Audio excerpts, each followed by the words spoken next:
बिस्मिल्लाहिर्रहमानिर्रहीम। अस्सलाम वालेकुम नाज़रीन, आप देख रहे हैं 92.8 विद सादिया अफसाल।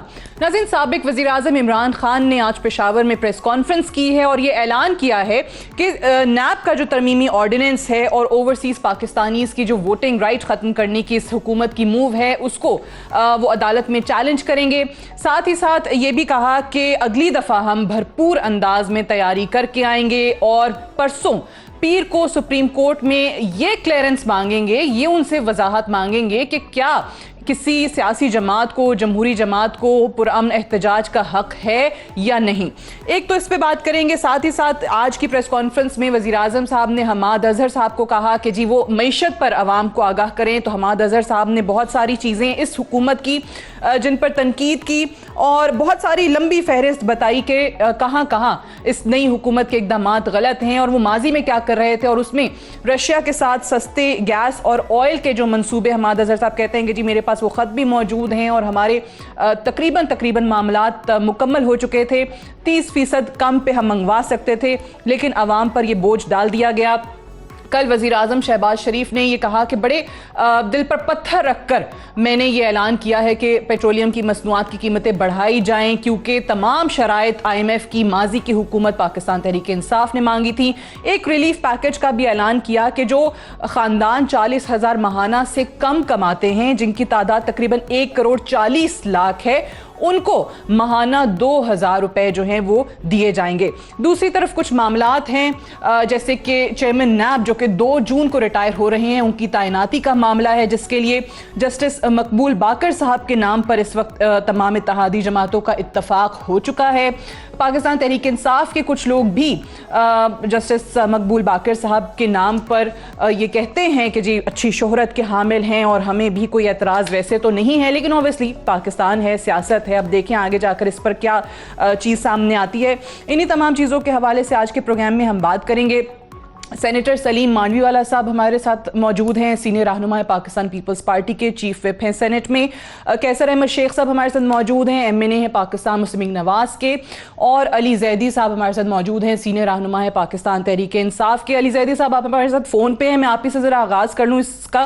पहले तो ये बताइए कि इमरान खान साहब ने आज ये कहा है कि हम अगली दफ़ा बहुत तैयारी करके आएंगे, तो क्या इस दफ़ा तैयारी नहीं थी? जैसे कि कुछ खबरें हैं और सोर्सेज ये बता रहे हैं कि आपके बहुत लोगों ने खान साहब को या PTI को उस दिन डिच किया और खान साहब ने ठीक ठाक उनकी सरजनिश की है कि वो बहुत सारे लोग जिन्होंने अवाम लाने का साथ वादा किया था वो गायब हो गए उस दिन। देखिए जी सादिया, 2-3 चीजें मैं आपसे, क्योंकि मैं वहाँ आज नहीं था शाहबाद की कोर कमेटी की मीटिंग में, यहाँ लोकल बॉडीज इलेक्शन है 4 डिविजन्स में सिंध के, हमने उसके खिलाफ कोर्ट में हम गए हुए हैं बिकॉज उन्होंने जो वादा किया था सिंध गवर्नमेंट ने चेंजेस का, और जो सुप्रीम कोर्ट के अहकाम थे कि आप अपने इस एक्ट के अंदर चेंजेस लाएं और डिवॉल्व करें पावर। उन्होंने एक कमेटी अब बनाई है जो कि पहले बनानी थी। CM साहब ने वादा किया था फ्लोर ऑफ द हाउस की जी कमेटी हम बना रहे हैं, उन्होंने नहीं बनाई।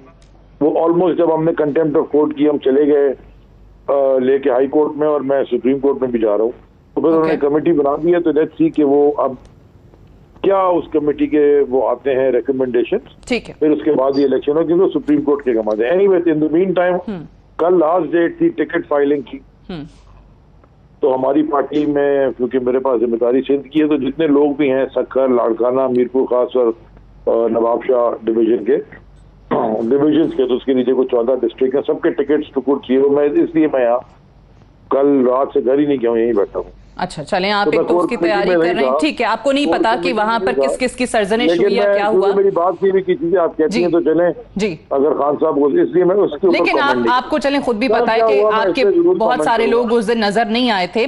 लेकिन ये बताएं कि पीर को जो सुप्रीम कोर्ट में आप पिटीशन दायर करने जा रहे हैं कि अदालत बताए कि क्या सियासी जमातों को एहतजाज का हक है या नहीं, तो इस पे तो ऑलरेडी आइन भी बड़ा क्लियर है और खुद सुप्रीम कोर्ट भी कह चुकी है। जिस दिन इनफैक्ट खान साहब ये लॉन्ग मार्च लेकर आ रहे थे, उस दिन भी अदालत ने यही कहा था कि बिल्कुल हर जमात को हक है वो आए, एहतजाज करें और वापस जाएं।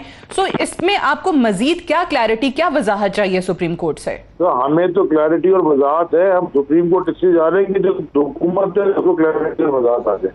क्योंकि अच्छा। हुकूमत क्लैरिटी और बात अगर होती तो जो हालात आपने देखे थे पाकिस्तान में कल नहीं परसों, बड़े निहत्ते लोगों के ऊपर स्ट्रेट फायर गोलियां चला रहे हैं, जिस तरह की उन्होंने रियासती दहशत गर्दी की बदतरीन हाल थी, इट वॉज अनबिलीवेबल। आप सलीम मांडवीवाला मेरे बेटे से दोस्त भी हैं, भाई भी हैं, मेरा पुराना रिश्ता है, एक ही शहर के हैं, एक ही मोहल्ले के हैं। मतलब मैं I was shocked at the way कि ये जो सिंध के अंदर जिस तरह कराची में पुलिस ने किया है। मैं आपको वीडियोस भेज देता हूँ, मैंने ट्वीट की हुई है, आप देख लें।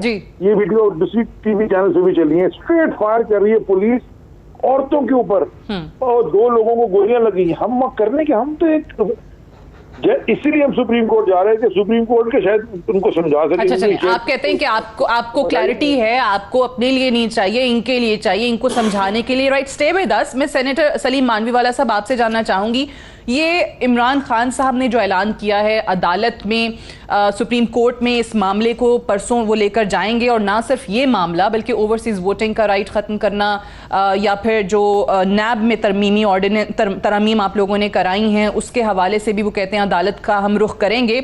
तो आप समझ रहे हैं आज जिस तरीके से मरियम साहिबा ने भी बात की है और बार बार वो कह रही हैं कि जी अदालत सियासी लड़ाई से खुद को अलग करे, खुद को अलग करे। आप कहते हैं पीटीआई जो है वो असरअंदाज होती है अदालत पे, और वो ये कह रहे हैं कि आप लोग इस किस्म के बयानात देकर अदालत को इस चीज़ पर मजबूर करते हैं कि जानिबदारी का तासुर जाए। देखिए जी, पहले तो जो अली जदी साहब ने बात की वो बिल्कुल सही की। अगर पुलिस ने किसी किस्म की ज्यादती की है तो मैं भी उसके हक में नहीं हूँ, और मैं समझता हूँ कि किसी किस्म की ज्यादती ऑन अ पीसफुल प्रोटेस्ट बिल्कुल नहीं होना चाहिए।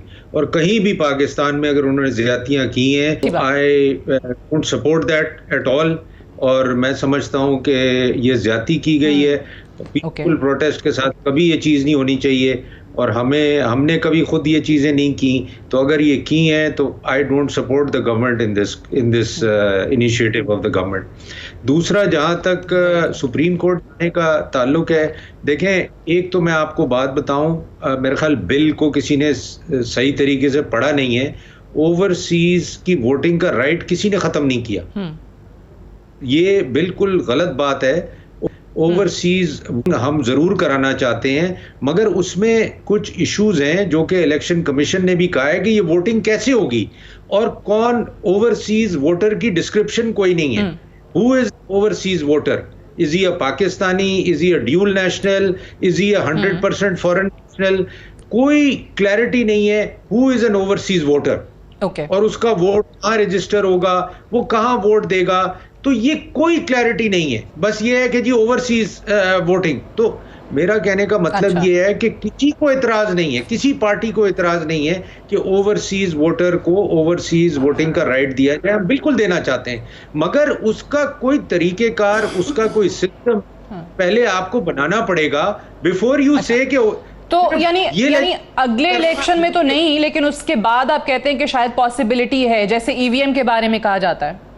देखिए, मैं कोई टारगेट्स नहीं दे रहा, इस इलेक्शन में होगा, नेक्स्ट इलेक्शन में होगा। मैं कह रहा हूं कि एक ट्रांसपेरेंट लेजिस्लेशन होना चाहिए कि ओवरसीज वोटर कैसे वोट करेगा, you know, and who qualifies to be an overseas voter until. और इलेक्शन कमीशन भी ये कहता है कि जी आप लेजिस्लेशन तो करें। आप कहते हैं जी आप बस ओवरसीज वोटिंग करवाएं, हम कैसे ओवरसीज वोटिंग कराएं? ना आप बताते हैं कि ओवरसीज वोटर कौन है, ना आप बताते हैं उसकी क्वालिफिकेशन क्या है, ना आप बताते हैं वो वोट कैसे देगा, आप कहते हैं जी वोटिंग कराएं।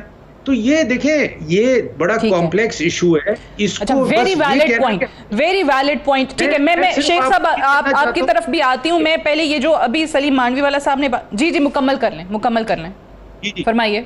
तो जहां तक सुप्रीम कोर्ट जाने का ताल्लुक है, वो पीटीआई का राइट है, हर पॉलिटिकल पार्टी का राइट है, उन कोर्ट्स जाना उनका राइट है, वो जरूर जाएं।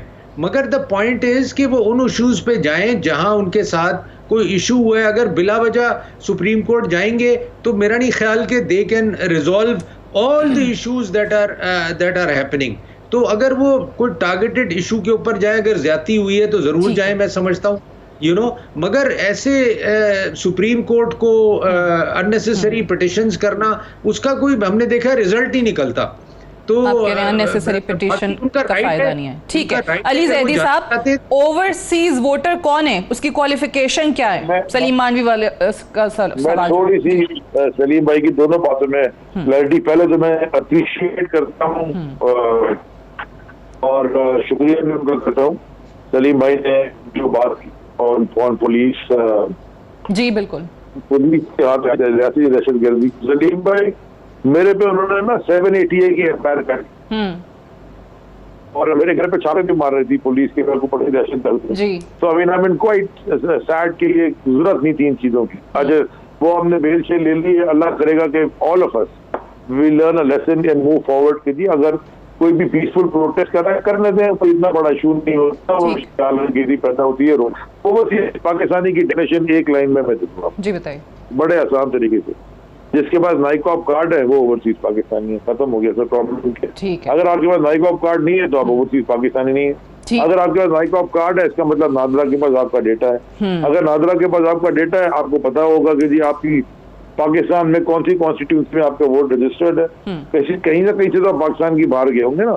अगर नहीं है आपके पास नाइकॉप कार्ड तो आप ओवरसीज पाकिस्तानी कंसिडर नहीं होंगे। बहुत सारे लोग हैं जिन्होंने गिव अप कर दिया अपनी सिटीजनशिप और वो सिर्फ तो फिर वो ठीक है। चलें, ये आप कह रहे हैं कि जिसके पास नाइकॉप कार्ड है वो ओवरसीज पाकिस्तानी है और उसको वोटिंग राइट होना चाहिए। सलीम मानवी वाला साहब ये कहते हैं कि जी कोई तरीकाकार पहले वजह किया जाए कि कैसे ये वोटिंग होगी, तरीका क्या होगा, कौन होगा, कैसे जी जी जी जी मेरा यदि साहब क्वेश्चन है, नाइकॉप कार्ड तो फॉरेन पासपोर्ट होल्डर जिनके पास पाकिस्तानी पासपोर्ट नहीं है वो भी हैं, उनके पास भी नाइकॉप कार्ड है। तो क्या a foreign citizen with a NICOP card will be allowed to vote in Pakistan?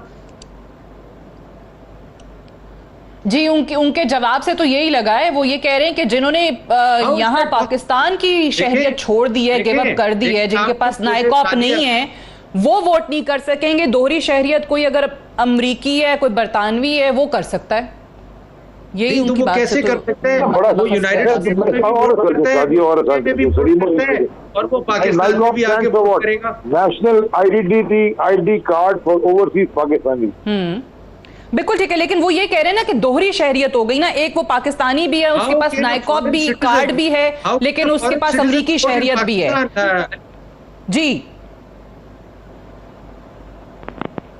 ठीक है, चले इस पे आते हैं। मैं जरा कैसर अहमद शेख साहब को पहले शामिल गुफ्तगू कर लूँ। कैसर अहमद शेख साहब, आप दोनों की बात सुन भी रहे हैं, सुप्रीम कोर्ट में बहुत सारे मामलात अब खान साहब लेकर जा रहे हैं, वहाँ से आपको क्या उम्मीद है? क्योंकि इस वक्त PMLN का ये स्टांस है कि जानबूझ के सुप्रीम कोर्ट को, आला अदालतों को जानिबदार बनाने के लिए ये किया जा रहा है और उनको दबाव में लाने की कोशिश की जा रही है सियासी लड़ाई में। बिस्मिल्लाहिर्रहमानिर्रहीम।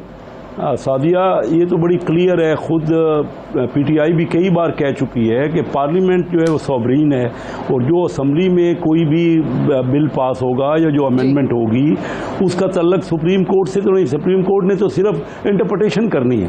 तो ये तो मैं समझता हूँ बड़ी क्लियर, और खुद इनका यही स्टांस रहा है। अगर हर मामले में अगर जो भी पार्लियामेंट का प्रीरोगेटिव है, जो उनका प्रीव्यू है, अगर आप उसको सुप्रीम कोर्ट में ले जाएंगे तो इससे तो मसले हल नहीं होंगे, बल्कि आप अपने इदारे को, जो असम्बली और सेनेट है, उसको ही आप ऐसे कर रहे हैं जैसे कि बेअमली है, वो कोई स्टेप ही नहीं ले सकते। पहले इन्होंने पास करवाया, हम तो सुप्रीम कोर्ट में नहीं गए ना, पहले इन्होंने ओवरसीज जो सिटीजन है उनका पाकिस्तानी उनका वोट भी करवाया और वोटिंग हुई वहाँ पे। हम सुप्रीम कोर्ट में तो उसको लेके नहीं गए, और अभी ये क्यों कह रहे हैं कि उसको सुप्रीम कोर्ट में ले जाएं? जी बिल्कुल भाई, आप दुरुस्त कह, बहुत सारा एक दिन में सारा कुछ हो गया और हम चीखते चिल्लाते रह गए वहाँ पे असेंबली में, और जो मुश्तरका इजलास था। तो बात सुनिए कि ये इस तरह कोई ना कोई तो हमें लाया अमल बनाना पड़ेगा सबको मिल के। इस तरह मुल्क तो नहीं चल रहा ना, हमें चार्टर ऑफ इकानमी भी करना है और चार्टर ऑफ डेमोक्रेसी भी करना है। एक लाया अमल बनाना है जिसके अंदर रहते हुए तमाम पार्टियां फेयर इलेक्शन की तरफ चले जाएं और सब उसको माने, नहीं तो अदरवाइज तो ये एक एक बात पे अगर इख्तलाफ रहेगा तो कहीं ख़त्म नहीं होगा और उससे कोई मसले का हल नहीं निकलेगा। इस वक्त मैं आपको बताऊं ना सादिया, सबसे बड़ा मसला तो इकानमी का है। जब हम जो हमारी मुल्क की सूरत हाल है, हम सबको मिल के इधर आना है, इनको तवज्जो करनी है और फिर इलेक्शन की तरफ जाना है। मुझे रियल नहीं लग रहा अगले इलेक्शन अगर 4-6 महीने में होते हैं, वहां तक हमारी इकानमी की सूरत हाल क्या रहेगी? अगर हमने मिल के कोई लाया अमल ना बनाया तो वहां तक क्या हम डिफॉल्ट हो जाएंगे या हमारी हुकूमत अपनी जगह पे, यानी हमारी इकानमी आप सही कह रहे हैं, बड़ी सस्टेन कर सकेगी इन हालात बात कर रहे हैं। लेकिन मसला वही है कि हम अनफॉर्चुनेटली इस पर कोई मुत्तफिक नहीं है। जो भी हुकूमत में आता है वो कहता है माजी की हुकूमतें जो है वो बुरा हाल करके चली गई हैं, हम सीधा करेंगे। ऑपोजिशन की तरफ से इल्जामात लगते हैं, वही अभी भी हो रहा है। आपने फ्री एंड फेयर इलेक्शन की बात की, अब उसको यकीनी कैसे बनाना है, अगेन उस पर बड़ा एक सवालिया निशान है। अली जैदी साहब, 6 दिन के बाद मैं दोबारा आऊंगा और इलेक्शन अगर अनाउंस ना किए इस हुकूमत ने तो वो तो इमरान खान साहब कह रहे हैं नहीं करेंगे। मरियम औरंगजेब साहिबा ने इमरान खान साहब के सवाल के जवाब में आज कह दिया कि हम नहीं करेंगे, बल्कि डेट भी दे दिया कि अगस्त 2023 में होंगे इलेक्शंस। तो फिर आप क्या करेंगे 6 दिन के बाद यहाँ आकर? We'll cross the bridge when we come to it. But still, कुछ तो स्ट्रैटेजी होगी, लाइक इस टाइम बैठ जाएंगे धरने के लिए। फोन पे बताना कि नहीं, टीवी पे बता दे कि नहीं। देखा बात? अच्छा, अभी कोई स्ट्रैटेजी टीवी पे बताता है अपनी? अच्छा, आपको सिर्फ बता दिया कि हम ये करने जा रहे हैं। नहीं, अभी वो जो कह रहे हैं भरपूर तैयारी के साथ आएंगे, भरपूर तैयारी के साथ मुराद है कि इस दफा बाकी लोगों को लेकर आएंगे या क्या? पहले भी ला रहे थे, डंडे मारते हैं बच्चे। जी सलीम मानवी वाला सब कुछ कह रहे हैं आपसे। मैं कह रहा हूं, आप अली को क्यों फोर्स कर रही हैं कि वो स्ट्रेटेजी बताएं अपनी? बिल्कुल, मैं कभी भी नहीं। अच्छा चल, मुझे एक ब्रेक लेने दीजिए, ब्रेक से वापस आते हैं तो हम डिस्कशन को यहीं से आगे बढ़ाएंगे। Stay tuned.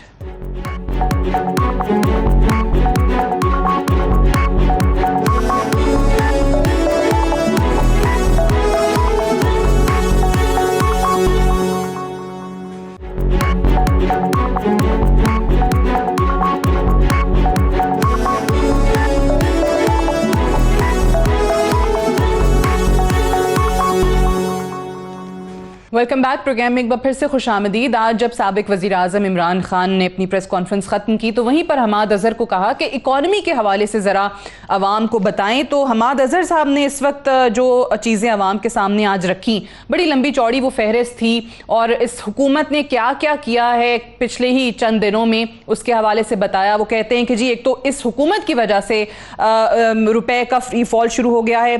ग्रोथ रेट हमारे दौर में अगले साल तक 6 से 7% तक एक्सपेक्टेड था, लेकिन अब इस हुकूमत ने इकोनॉमी का भट्टा बिठा दिया है। ये भी कहा कि कोलैप्स होने वाली है पाकिस्तान की मईशत।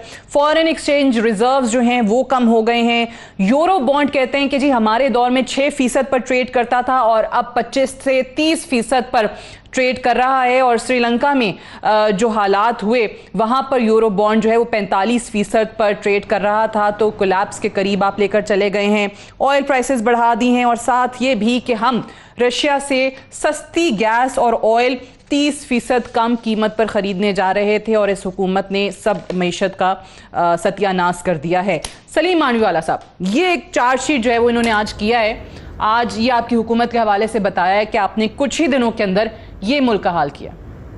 अच्छा, अब आप देखें, मैं आपको बताऊं, हमाद साहब इज लाइक यंगर ब्रदर, तो उनके फादर से भी मेरे रिलेशनशिप हैं। मगर जो देखें वो बातें कर रहे हैं ना, वो बड़ी लाइक डिसइंफॉर्मेशन है। 1 महीना हुआ है इस गवर्नमेंट को आए हुए और वो पूरा महीना रमजान का था। 185 पे डॉलर इनका आ चुका था। जो ये बातें कर रहे हैं कि जी पेट्रोल प्राइसेस की, वो भी पेट्रोल प्राइसेस इन्होंने रोक दी बढ़ने से। जो आज आप 30 रुपए देख रहे हैं, ये बढ़ जानी चाहिए थी 2 महीने पहले, और उसके बाद फर्दर एक 30 रुपए और बढ़नी चाहिए थी, क्योंकि what was required as per international prices 80 rupees increase required था। तो अगर आप प्राइसेस नहीं बढ़ाएंगे तो वो तो तकरीबन 100 बिलियन का शॉर्टफॉल है हर महीने जस्ट ऑन पेट्रोल सब्सिडी। तो देखिए, हमाद साहब की बातें जरूर हैं, मगर द फैक्ट इज कि 1 महीने में तो ये सारा कुछ टर्न अराउंड नहीं हो सकता ना, कि everything collapsed in 1 month and everything was very. फिर मानवीवाला साहब, एक सवाल, ठीक है, चले अग्रीड, आपकी सारी बातें समझ में आ रही हैं, लेकिन फिर मानवीवाला साहब उस वक्त ऑपोजिशन आपकी पार्टी महंगाई के खिलाफ मार्च क्यों कर रही थी? उनका नून लीग का महंगाई मुकाओ मार्च क्यों चल रहा था? मान लेते हैं कि इनको इंटरनेशनल मार्केट के हिसाब से प्राइसेस बढ़ानी चाहिए थी यहाँ पे भी। देखें, मैं आपको बताऊं सादिया, ऑपोजिशन तो ये करेगी ना। देखें, ये आप एक्सपेक्ट करती हैं कि opposition will stay quiet on महंगाई। Same thing PTI will do when, जब महंगाई हमारी इनकी गवर्नमेंट में बढ़ेगी, प्रेजेंट गवर्नमेंट में बढ़ेगी, तो PTI will do the same. तो महंगाई पे तो what do you want to say कि ऑपोजिशन शुड जस्टिफाई द महंगाई? They will not, they will obviously protest। नहीं, मैं ये कह रही हूँ, आज आप कह रहे हैं ना कि इनको उस वक्त प्राइसेस बढ़ानी चाहिए थी इंटरनेशनल मार्केट के मुताबिक, या जो आईएमएफ के साथ इनकी शराइत थी उनको पूरा करना चाहिए था, नहीं किया, सब्सिडी दे दी। तो अगर उस वक्त तो आप ये कहते थे कि ये बढ़ा रहे हैं कीमतें, उस वक्त तो आप कहते थे कि आईएमएफ से जाकर पता नहीं वो मुल्क को सरेंडर करके आ गए, गिरवी रखवा के आ गए आईएमएफ के पास। वो तो शौकत तरीन साहब ने खुद कहा था हमारी कमेटी में आके कि हफीज शेख साहब तो ऐसा एग्रीमेंट करके गए थे कि हमारा सत्यानाश कर गए थे। वो तो उन्होंने जाके दोबारा रीनेगोशिएट किया और उन्होंने जाके टर्म्स सॉफ्ट करवाई आईएमएफ से। ये तो उन्होंने खुद एडमिट किया है, टेलीविजन पे एडमिट किया है, और हमारी सेनेट फाइनेंस कमेटी में आके एडमिट किया है, हमें ब्रीफिंग दी है उन्होंने। तो मेरा देखें, आई am not into blame game, but मैं ये चाह रहा हूं कि देखें, अभी इन्होंने 30 रुपए बढ़ाए तो इनको फेस करना पड़ेगा ना। ये और भी आगे बढ़ाएंगे तो इनको फेस करना पड़ेगा क्रिटिसिज्म। मेरा कहने का मतलब है क्रिटिसिज्म तो होगा, बट द फैक्ट इज कि फाइनेंशियल मैनेजमेंट तो आपने करनी है ना एट एनी कॉस्ट। तो चाहे ये गवर्नमेंट हो, चाहे कल कोई और गवर्नमेंट आए, they have to face this, because if you don't face it, you are putting the economy in danger more। तो या आप पॉलिटिक्स कर लें या आप इकोनॉमी चला लें, बाज़ दफा दोनों नहीं चलती, और अगर आप दोनों चलाने की कोशिश करेंगे तो at times it will hurt the country. तो मैं I am not into blame game here. हो रहा है कैसर अहमद शेख साहब, ये इकोनॉमी के हवाले से भी ठीक है, गॉट योर पॉइंट। ये इकोनॉमी पे आप जिस तरीके से शेख साहब, अब आपकी हुकूमत ने ऑब्वियसली 30 रुपए फी लीटर बढ़ाया है, ऑयल, पेट्रोल, डीजल, इस पर ऑब्वियसली एक रद्द अमल तो आएगा, और जैसे मानवीवाला साहब ने कहा, इस पर ऑपोजिशन, इस पर पीटीआई करेगी भी।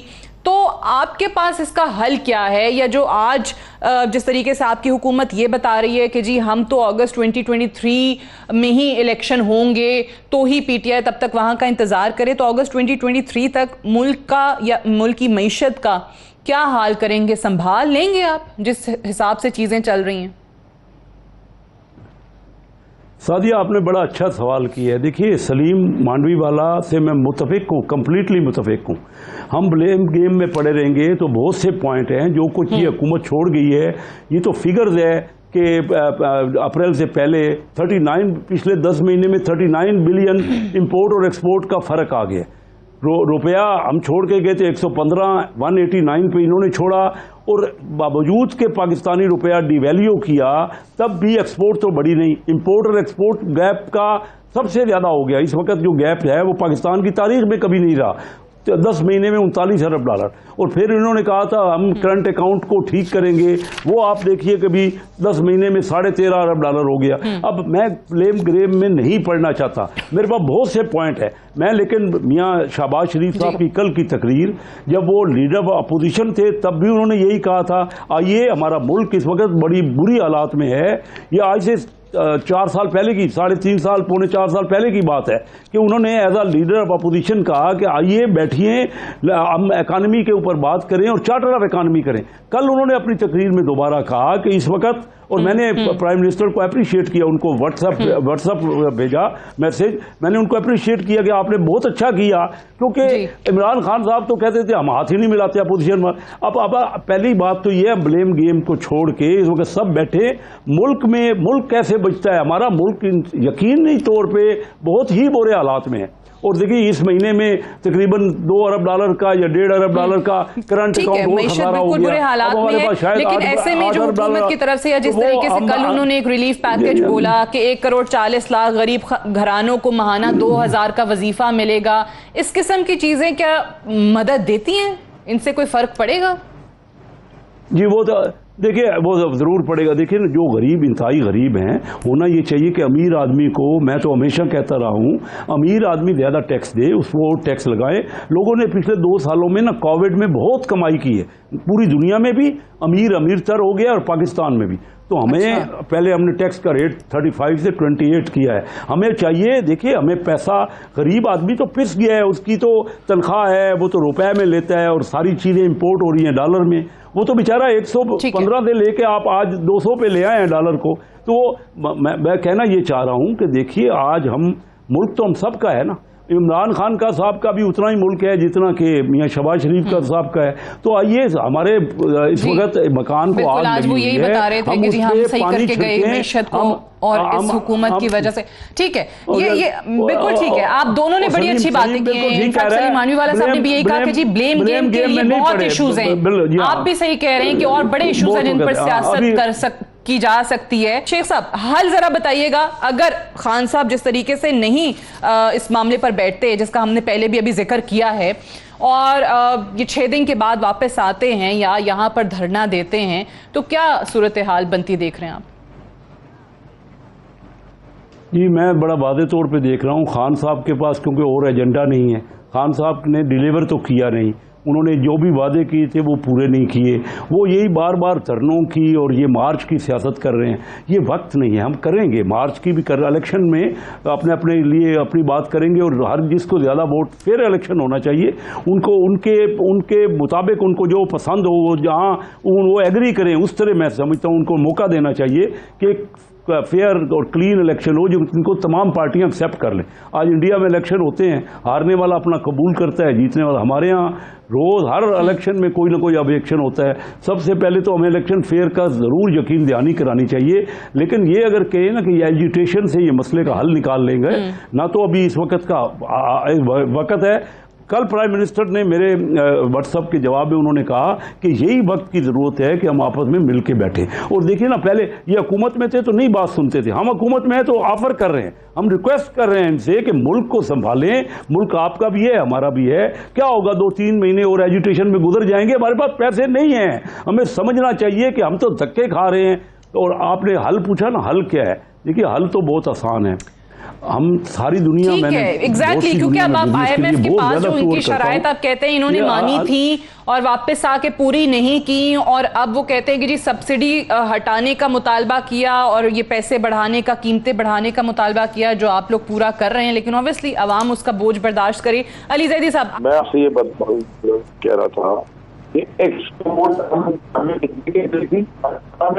बल्कि अगस्त 18 में 24.7 बिलियन, कितने में छोड़ी? 31 बिलियन। रिजर्व क्या था, कितने में छोड़ा? बिफोर द ये vote of no confidence 17 billion तक पहुंचा हुआ था। लो जनाब, टैक्स कलेक्शन कितना था? 3 ट्रिलियन, और कितने पे लेके गए? 6.1 ट्रिलियन। जीडीपी ग्रोथ सारी दुनिया दिखा रही है, भी आपको समझ आ गई, 6% पे पहुंच गई। हर चीज जब ठीक ही जा रही थी, और कोविड के बावजूद 2.5 साल गुजारने के बावजूद, तो ये सारा तमाशा करके जिन्होंने बेड़ा गर्क किया, अब इसको जस्टिफाई करने का तो कोई सुख नहीं बनता। तो तक आपने बात की कि बैठ के बात करें जी। सारी दुनिया के करप्शन के केसेस घर बने हुए हैं, बेड़ा गर्क हुआ है हर चीज के ऊपर। आप वो GITs पढ़े को, क्या इन्होंने नहीं किया इस मुल्क के साथ? ये किस बात की इकोनॉमी? ये इकोनॉमी ठीक करनी है। और जरदारी साहब ने उस दिन कहा कि out of the box solution चाहिए, ले आए पैसे। आज $2 बिलियन दोनों, शहबाज खानदान और जरदारी खानदान, तो 4 बिलियन तो यही आ जाएंगे, कोई प्रॉब्लम ही नहीं है। मैं तो सिर्फ 10% मंगवा रहा हूँ वापस। तो ये तो तबाही है, इन्होंने खुद की भी है। आगे कैसे इकोनॉमी ठीक करेंगे? जो ब्यूरोक्रेसी में चेंजेस ला रहे हैं, जो FIA में ला रहे हैं, जो FBR में ला रहे हैं, वो कौन से लोग लगा रहे हैं? मेरा कहने का मकसद है, इस तरह के हम इनको लेजिटिमेट मानते नहीं है जो इन्होंने हरकत की है, तो हम कैसे इनके साथ बैठ जाए? अच्छा, ये अब जिस तरीके से नए चेयरमैन नैब के लिए जो नाम आ रहा है, फॉर्मर जज सुप्रीम कोर्ट के जस्टिस मकबूल बाकर साहब का, उनकी तो बड़ी अच्छी शोहरत रही है, PTI वाले भी उनकी तारीफ करते हैं, तो उन पे तो आपको एतराज वैसे नहीं होना चाहिए? जी, मुझे उनके नाम पे वैसे तो कोई एतराज नहीं है, मेरे ख्याल में बड़े वो अच्छे शरीफ आदमी हैं। लेकिन नैब की ऑर्डिनेंस में सारी तरमीम कर देंगे तो फिर वो एक लेम डक सब बंदा नैब का चेयरमैन बना दें तो फिर कोई फर्क पड़ता है। अच्छा, तो आप किस तरीके से इस चीज़ को देख रहे हैं, क्योंकि अब जो आपने डिसाइड किया है नैब का मामला है, जो इलेक्शन कमीशन के खिलाफ आप लोग जाना चाहते हैं, चीफ इलेक्शन कमिश्नर के खिलाफ जाना चाहते हैं, अगेन फिर एक लंबा साइकिल वही हम अदालतों के अंदर और सुप्रीम कोर्ट के अंदर देख रहे होंगे और फिर इंतजार में रहेंगे और फिर इसी असना में हुकूमत कहेगी कि देखो साल पूरा हो गया अब तो, जैसे आज मरियम औरंगजेब साहिबा ने कहा अगस्त 2023 तक इंतजार करें, इलेक्शन तभी होंगे, तब तक ये केसेस चलते रहेंगे। और मरियम औरंगजेब की बातों को भी आप सीरियस लेने लग गई हैं। क्या करें, हुकूमत की तर्जुमान है ना, ले वो उनकी तर्जुमान रहने देना बस। Let's set the better. नहीं, बट मुझे बताएं कि आपको लगता है कि ये जल्द से जल्द फैसले हो सकते हैं जैसे आप लोग मांग रहे हैं इलेक्शन अगले? बात की समझ में नहीं आती मुझे, इस बात की समझ में नहीं आती मुझे, ये समझ में नहीं आती कि देखिए मैं आपको बताऊं सादिया इशू क्या है। Forget about politics. एक मिनट के लिए मुझे आपसे समझे कि एक तजियाकार को आपने लिया हुआ है, मैं बिल्कुल पीटीआई से हटके और पीपल्स पार्टी से और नून लीग से हटके बात है। यहाँ पता है आपको क्या हो रहा है इस मुल्क में? इस मुल्क में इस वक्त है वो वॉर की जबान में कहते हैं, मिलिट्री जबान में वो कहते हैं नोशंस ऑफ विक्ट्री। मैं आपको बताता हूँ ना, अभी है इल्यूजन्स ऑफ विक्ट्री। अच्छा, जरदारी साहब समझ रहे हैं और बिलावल ने खुद कहा कि जी सारा गेम तो बिलावल हाउस में हुआ था, वो समझ रहे हैं कि जी इनके साथ पीटीएम के साथ मिलके तो हमने इमरान खान को गिरा दिया है और इनको वजीर आजम बना दिया है और मुश्किल इनको रख दिया, साथ मुस्ता टाइप लोगों को बना दिया है। फाइनेंस मिनिस्टर बाकी वजारतें उन्होंने रख ली हैं, वो समझ रहे थे ये संभाल नहीं सकेंगे तो वो जीत गए आराम से। ये समझ रहे हैं नून लीग वाले, खासतौर पर शहबाज शरीफ और उसका शरीफ खानदान, कि ये जी नैब को सब चेंज चूंज करा के अपने बिल वुल हटा लेंगे और इन हाउस चेंज करके इन्होंने ये जीत के वजीर आजम बन गए। ये समझ रहे हैं ये भी जीत गए। बाकी लोग समझ रहे हैं कि जनाब अब पाकिस्तान का तो बाहर जो बैठे हुए हैं, आप देखें 2 महीने पहले इस मुल्क में OIC कॉन्फ्रेंस हुई थी, सारे इस्लामी मुमलिकत फॉरेन मिनिस्टर्स आए थे, चाइना के फॉरेन मिनिस्टर ने उससे खिताब किया था, हिस्टोरिकल डे था, 22 मार्च को हुआ था। कितने दिन हुए उसको? अमेरिका बहादुर समझ रहा है कि जी एक इमरान खान जो एक पूरा शायद एक उनके दिमाग में कि जी वो एक इंडिपेंडेंट फॉरेन पॉलिसी और इंडिपेंडेंट इकोनॉमिक ब्लॉक बनाने की बात कर रहे थे, उसको हमने फारिग कर दिया, वो समझ रहे हैं वो जीत गए। अच्छा, हर आदमी समझ रहा है कि वो जीत गया है, मुल्क का बेड़ा गर्क होता चला जा रहा है। ये इल्यूजन ऑफ विक्ट्री आप कह रहे हैं। ओके, फिर उसके बाद आगे बात करेंगे। अच्छा, इल्यूजन ऑफ विक्ट्री जो है ना ये खत्म हो जाए। पहले मैं शेख साहब एक बात बताइए, आज इमरान खान साहब ने कहा ये सारी चीजें जो अली जैदी साहब बात कर रहे हैं कि वो कहते हैं खान साहब के मुल्क बचाने का ठेका सिर्फ हमने तो नहीं लिया हुआ, इदारे क्या कर रहे हैं, इदारों को भी देखना चाहिए। इस पर आप क्या कहेंगे? ऑब्वियसली वो कह रहे हैं कि जी सिर्फ और सिर्फ एक सियासी जमात नहीं, बाकी हुकूमत जिस तरीके से चल रही है, जैसे चलाया जा रहा है, किसी की भी ईमा पर या किसी की भी साजिश से, जैसे कि इमरान खान साहब शुरू से इल्ज़ाम लगाते आ रहे हैं, इस पर वो इदारों से डिमांड कर रहे हैं कि वो अपना किरदार अदा करें। देखिए सादिया, इदारों का उन्होंने सही कहा है, हमारे मुल्क में सबको किरदार अदा करना है, इदारों को भी, जुडिशरी को भी। देखिए इस वक्त मुल्क में बार बार आपको कह रहा हूँ, जो भी ज़रा भी इकानमी को समझता है वो देख रहा है कि हमारा मुल्क की किश्ती तो डूब रही है। सबसे देखिए इदारों का, सबका हमको मिल के तमाम जितने भी जो भी मैटर करते हैं उन लोगों को बैठ के अपने सबसे पहले मुल्क बचाना चाहिए। अच्छा, आप कहते हैं जुडिशरी तो इसमें यानी फौज भी, लेकिन वो बार बार हम कहते हैं कि बहुत सारे मामलात ऐसे हैं जिसमें वो नहीं आना चाहते, वो कहते हैं कि न्यूट्रल हो गए। खान साहब कहते हैं हम न्यूट्रल ना रहें।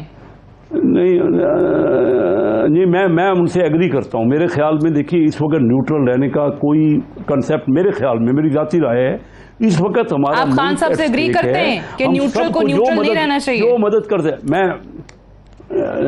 मैं बिल्कुल एग्री करता हूँ। मैं कहता हूँ कि वो अपना रोल प्ले करें, आज न्यूट्रल नहीं हो सकते वो। अच्छा, ये तो कमाल हो गया, सुन रहे हैं हम सबका अपना हम सबका किया धरा है, हम सब इसके जिम्मेदार हैं, चाहे उसमें बिजनेस कम्युनिटी हो, मैं उसको रिप्रेजेंट करता हूं, मैं उसको कहता हूं, चाहे जुडिशरी हो, चाहे हमारी अदलिया, ये अपना हमारे एस्टेब्लिशमेंट हो, चाहे हमारी पार्लियामेंट हो, हम सब ने कोई अच्छा रोल नहीं प्ले किया। हम सब को इस वक्त मुल्क को बचाने के लिए जो रोल कर सकता है, आइए बैठिए। इस वक्त ये कहना कि हम बैठते नहीं हैं, हम किसी अपोजिशन लीडर से हाथ नहीं मिलाएंगे, वो भाई करोड़ों लोग उनके साथ हैं, करोड़ों लोगों आपके साथ हैं। देखिए हर पॉलिटिकल पार्टी का सबसे ज्यादा उनका हिस्सा बनता है, लेकिन ये वो कह रहे हैं आप पे केसेस बने हुए नहीं है। वो कह रहे हैं आपकी पूरी कैबिनेट जो है उस पे केसेस बने हुए हैं। क्रिमिनल केसेस जो हैं वो तो सुप्रीम कोर्ट ने भी कल कह दिया कि क्रिमिनल केसेस जो हैं कैबिनेट के अगेंस्ट वो चलने चाहिए, वो नहीं रुकने चाहिए। वो ठीक है, चल, मैं भी यही कहता हूँ चलने चाहिए, जो सही है बात हो तो उसमें कौन इनकार करता है, लेकिन केसेस का फैसला तो जुडिशरी ने करना है ना। केसेस बने हुए हैं, फैसले करें। जब तक फैसले नहीं होते अनटिल प्रूवन गिल्टी तो वो उनको आप नहीं कुछ कह सकते ना। बहरहाल मेरा इस वक्त ब्लेम गेम में मैं कहता हूँ हम किसी को भी नहीं पढ़ना चाहिए। हम सबको सबसे ज़्यादा तो हमने ब्यूरोक्रेसी का है, उसका भी बहुत बड़ा रोल है। उन्होंने हमारे यहाँ जो सुर्ख फीता रखा है ना मुल्क में, उससे बाहर का कोई बंदा यहाँ पैसा लेके आने को तैयार नहीं है। मैं एज अ बिजनेसमैन आपको बताता हूँ, और हम जो जिसके पास पैसा है भी ना मुल्क में, वो भी लेके बाहर जा रहा है इन हालात में। इन हालात में अगर मुल्क खुदा ना खास्ता मुल्क को कुछ मईशत को किश्ती उसकी डूब गई तो कौन सियासत करेगा और कौन सा इलेक्शन, किस इलेक्शन की बात है। मैंने एक प्रोग्राम में ये कहा है कि हमारा जो मरीज हम पाकिस्तान इस वक्त वेंटिलेटर पे है, हम उसके मरीज के शादी के दिन मुकर्रर कर रहे हैं कि कब शादी होनी है, कब हम उसका निकाह करेंगे। इस वक्त तो एक ही बात होनी चाहिए, हम किसी को कुछ नहीं कहते, हम सब बीच में बोरद इल्जाम है। हमने क्या रिजल्ट दिया? देखिए 75 साल में 1900 मैं कहता हूं, बड़ी जबरदस्त आपने बात की अली जैदी साहब, बड़ी खुशगवार है। तो मुझे शेख साहब की बात सुन के, नून लीग के एमएनए हैं और वो कह रहे हैं कि जी खान साहब की बात से मैं अग्री करता हूं, और यहां तक आपकी बात से, आपके मौकफ से अग्री कर रहे हैं कि न्यूट्रल्स को न्यूट्रल नहीं रहना चाहिए। मैं जी शेख साहब मैं कहता हूँ उनका इस वक्त रोल बनेगा, उनका रोल जरूर, क्योंकि एक जमाने में मैं कहता हूँ ठीक है जी, बिल्कुल आपका नुक्ता आ गया जी। जैदी साहब हमारी जमानतें भी थे, और इवन जब अभी भी जब ये एमएनए थे जी और मैं वजीर था, तो एक कमेटी है मेरी टाइम की कमेटी जो नेशनल असेंबली की थी, उसमें कैसर शेख साहब और दो के ऑपोजिशन लीग की जमात के थे, यानी कि नून लीग के एमएनए थे, और मैं वजीर था। इनका किरदार बड़ा पॉजिटिव, और इन्होंने मेरी हमेशा बड़ी हेल्प की है और हमेशा अच्छी गाइडेंस दी, और जो भी हमने बिल्स लाए थे कोर्ट्स के अंदर और एक्ट्स को ठीक करने के लिए, मैं आई मस्ट कॉम्प्लीमेंट कीजिए कैसर शेख साहब ने हमेशा हमें हमेशा सपोर्ट किया, रीजनेबल बात की, और जब किसी चीज को अपोज भी किया तो एक रीजन से अपोज किया, सामने और डिस्कशन के ऊपर आए और डिस्कशन हुई। ठीक है, कभी उनकी ठीक हुई, कभी हमारी ठीक हुई, पर बड़ी रीजनेबल बात उन्होंने की, तो मैं इसलिए इनको खराज तहसीन भी करता हूँ, शुक्रिया भी करता हूँ और अप्रिशिएट भी करता हूँ। तो उन्होंने बात अच्छी की है। जैसे मैंने आपसे कहा ना कि जो भी बात करे, देखिए पॉलिटिकल आइडियोलॉजी एक चीज होती है, उसमें 100 फर्क आ सकते हैं, लेकिन जब नेशनल इंटरेस्ट आ जाता है ना, फिर पॉलिटिकल आइडियोलॉजी सेकेंडरी होती है। मुल्क के लिए तो ना नून लीग ने पॉलिटिक्स करनी है, ना पीटीआई ने करनी, ना पीपल्स पार्टी ने करनी है। अगर मुल्क को नुकसान हो जाए फिर तो अल्लाह खैर से नहीं करे ना। तो पॉलिटिकल ये डिस्कशन अच्छी है, लेकिन ये बात भी उनकी अच्छी है, वो कहते हैं केसेस चले, तो मैं आजिदाना गुजारिश करूंगा किसी के ऊपर भी हो जवाब देना, यानी कि कोर्ट्स को फिर कोर्ट से भागे नहीं, फेस द म्यूजिक। अच्छा, लेकिन इस पे देखिए, ठीक है, बट अली जैदी साहब इस पे फिर आपको भी सुप्रीम कोर्ट जब ये कहती है, ऑब्वियसली खुद नोटिस लेते हैं, सो मोटो नोटिस लेते हैं इस सारे मामलात पे कि जी ट्रांसफर पोस्टिंग्स हो रही हैं या पॉलिटिकल इंटरफेरेंस मुबैना तौर पर अगर हो रही है, उन्होंने खुद नोटिस लिया, तो फिर आपको भी इस मामले पे आला अदालत पे यकीन होना चाहिए कि जैसे आप बाकी चीज़ों पे अदालत पे यकीन करते हैं कि ठीक है, फिर कैबिनेट के अगेंस्ट जो क्रिमिनल केसेस हैं वो भी सुप्रीम कोर्ट खुद देख रही है, पता चल जाएगा वो कैसे गलत हो सकते हैं, चल रहे हैं एप्रिशिएट ना करने वाली बात क्या है। बेल नहीं टीसी को, तो वो जिस तरह का रवैया उनका था,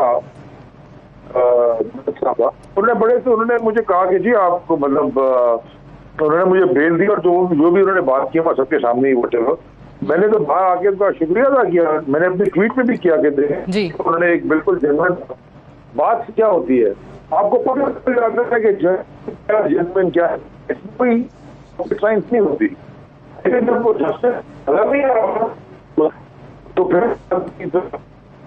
ये नहीं हो सकता कि आप सही को गलत बोल रहे हैं और गलत को सही बोल रहे हैं और बोल देने के नीचे बिल्कुल ये मेरा मौकफ है कि वो गलत नुकसान।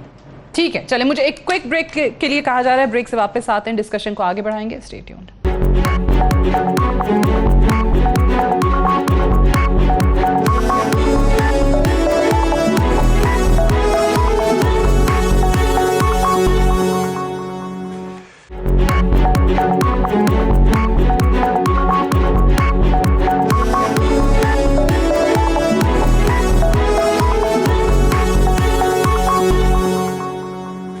वेलकम बैक प्रोग्राम में एक बार फिर से खुशामदीद। अभी ब्रेक पे जाने से पहले बात हो रही थी कि ऑब्वियसली इकॉनमी को लेकर और मुल्क के जो बाकी मामलात हैं उस पर सबको बैठना चाहिए, डायलॉग होना चाहिए। वज़ीर आज़म ने भी कल ये बात की। कैसे शेख साहब एक चीज़ फरमाइएगा कि हम हमेशा देखते हैं, मुल्क की हमारी ऑब्वियसली हिस्ट्री रही है कि एक तो वो चीज़ें डायलॉग होते हैं जो सामने हो रहे होते हैं, पता चलता है कि जी आज मीटिंग हुई, ये बातें हुई, ये फैसले हुए, ये कमेटी बना दी गई, लेकिन ज़्यादातर चीज़ें जो हैं वो पसे पर्दा तय कर ली जाती हैं। उसमें बताएं कि क्या वाकई आपकी जमात के या फिर PTI के या मुक्तदर हलकों के साथ कोई मुज़ाकरात इस पर चल रहे हैं, जैसे कि आज सादिक साहब का नाम आया उस दिन, ख़ास तौर से जिस दिन इमरान खान साहब लॉन्ग मार्च लेकर इस्लामाबाद पहुंचे? सादिया, मुझे जहाँ तक मेरा तल्लुक है, मुझे ये पता नहीं है। हमारी पार्टी के भी चंद जो इनर कैबिनेट होती है, उसको कह लें, या इनर सर्कल होते हैं, तो ज़्यादातर ये बातें उन्हीं को पता होती हैं। तो ये तो अंदाज़े ही हैं, आप भी अंदाज़े कर रहे हैं, हम भी अंदाज़े ही कर सकते हैं। लेकिन अगर नहीं भी हो रहे ना, तो मैं समझता हूँ होने चाहिए। कोई ना कोई बीच में बिठाने वाला होना चाहिए। इतनी रंजिशें इतनी बढ़ गई हैं। जिस दिन खान साहब ने फौरी तौर पे धरना ना देने का ऐलान किया, लॉन्ग मार्च ख़त्म करने का ऐलान किया, तो बड़े लोगों ने कहा कि कहीं ना कहीं कुछ मामलात शायद तय हुए हैं, इसीलिए खान साहब वापस जा रहे हैं। जी हाँ, ख़ास तौर पे वही। लेकिन मैं समझता हूँ, अगर देखिए हम इस नहज पे पहुँच गए हैं, हमने इतनी ज़ाती एक दूसरे से रंजिशें बना ली हैं, तो इसको कहीं ना कहीं कोई सॉर्ट आउट करेगा, कोई बिठाने वाला होगा ना जी।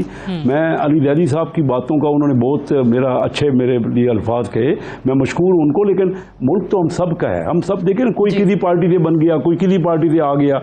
लेकिन बात तो ये है कि अगर, और हम में पोटेंशियल है, पाकिस्तानी बड़े हम कैपेबल लोग हैं, लेकिन हमने देखते देखते सारी दुनिया, वियतनाम कहाँ पहुँच गया, ये थाईलैंड कहाँ पहुँच गया, सारे मुल्क कहाँ था, बांग्लादेश कहाँ पहुँच गया। हमने मैं अर्ज़ कर रहा था, मेरी बात मुकम्मल नहीं हुई थी। 1990 में पाकिस्तान से इंडिया 4 गुना था, उनकी आबादी तो 6 गुना थी, वो 4 गुना उनकी इकानमी थी। आज उनकी आबादी 6 गुना, 11 गुना उनकी इकानमी हो गई है। उन्होंने 32 साल में इतना ग्रो कर लिया है। आज हमारा उनका कोई मुकाबला है? उनकी IT की एक्सपोर्ट जो है, सिर्फ वही देख लीजिए कि कितने ज़्यादा है हमसे, कई गुना, मैनी फोल्ड है हमसे। तो हमने किसी भी शोबे में, लेकिन अभी अली ज़ैदी साहब कह रहे थे, या और PTI के लोग ये कहते हैं कि हमने एक्सपोर्ट बढ़ाई। एक्सपोर्ट क्या बढ़ाई? एक्सपोर्ट नहीं बढ़ाई, इंपोर्ट ज्यादा बढ़ी, एक्सपोर्ट कम बढ़ी। चलिए ठीक है, लेकिन आप कह रहे हैं कि ऑब्वियसली अभी कहीं ना कहीं जो खुद भी बैठने को लोग तैयार नहीं है, उनको कहीं ना कहीं बिठाना का। बट देन अगेन शेख साहब, अनफॉर्चुनेटली वही बात है ना कि हम पॉलिटिकल मैच्योरिटी दिखाने की बात तो करते हैं, लेकिन खुद बात करने को तैयार नहीं होते हैं, बल्कि कहीं ना कहीं से इशारों कनायों के मुंतज़िर रहते हैं कि कोई आए, हमें बिठाए, बात करे तो फिर हम मानेंगे। I have to wind up है। कैसर अहमद शेख साहब, अली ज़ैदी साहब, सेनेटर सलीम मांडवी वाला साहब, बहुत शुक्रिया आप प्रोग्राम में ज्वाइन करने के लिए। That's all for tonight. I will see you tomorrow इंशाल्लाह। इजाज़त दीजिए, खुदा हाफिज़।